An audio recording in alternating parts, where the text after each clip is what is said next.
An Introduction to Water Gardens. Hello and welcome to Video Jug.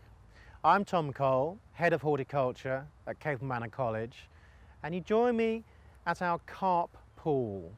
This is quite a large pond for any garden, but certainly if you had the space, this would look absolutely spectacular.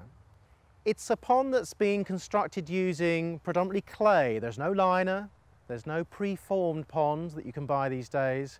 This is clay that's been pummeled down to form this impervious layer, so water literally just collects.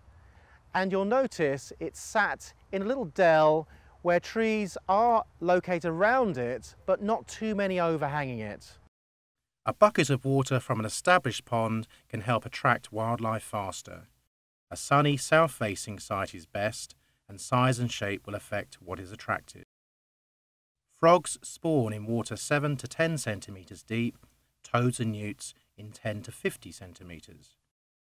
Frogs will breed in ponds with a surface area of 1 metre plus, dragonflies 4 metres plus, and toads and crested newts 15 metres plus.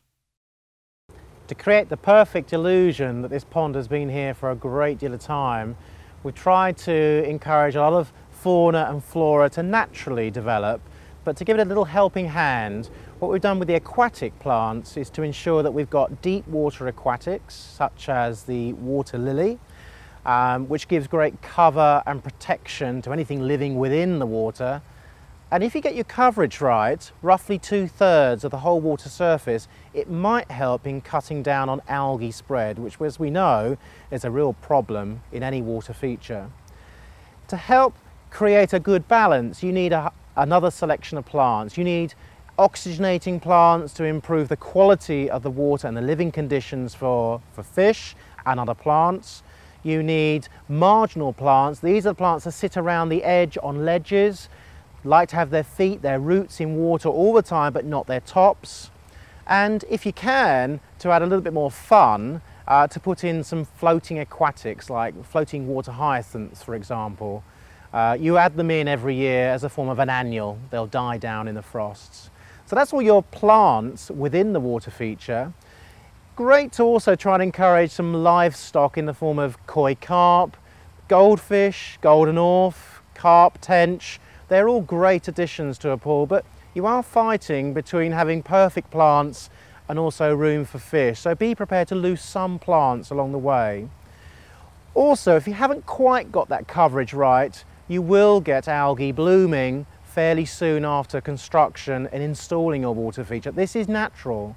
The algae will feed on any nutrients which are in the water until they dissipate and go. Then the algal bloom will disappear.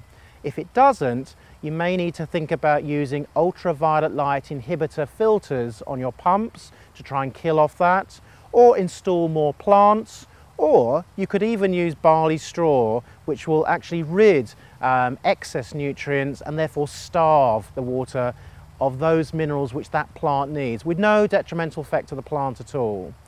You can use proprietary chemicals as well, but just take care on those and read the manufacturer's guidelines. Other things to consider is the overhanging nature of trees. You really don't want to have too many of those near your pond. You really don't want to have to taking out any debris that builds up at the end of the season. So if ever you have a pond feature such as this, located away from too many overhanging trees and or shrubs. Well-balanced planting should produce good water quality, and some algal bloom or muddiness can be beneficial to fish. Cures for imbalances are rarely needed, though an overpopulation of fish may cause a need for detoxicants, as found by many koi enthusiasts. To create sound and movement and to complement the rest of your pond feature, why not consider putting in some feature like this? This is a great example of water cascading down through rocks and other features under where I'm standing and splashing into your large expanse of water. You basically need a few key materials: stone, and in this case a butyl liner to actually contain the water. You also need a good pump that's powerful enough to actually get the water down from your key water feature right the way up to the top of your channel. For a feature this large, you may need to get a professional contractor in, or a really good landscaper, to be able to sort out all the levels, because it's the levels that are very important. In order that you don't have water sloping off to one end, you want it to look very natural and very free-flowing.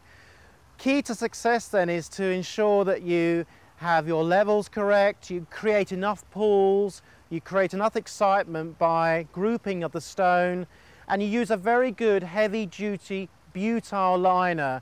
They give you around about 20-25 years of good lifespan.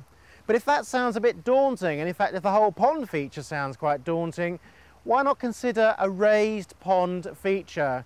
You can construct these out of railway sleepers, you can create it out of natural rock, out of brick, but what you'll need to do then is either use butyl as a great way of containing the moisture, or you need to reinforce the water holding ability of those materials by using sealant paints.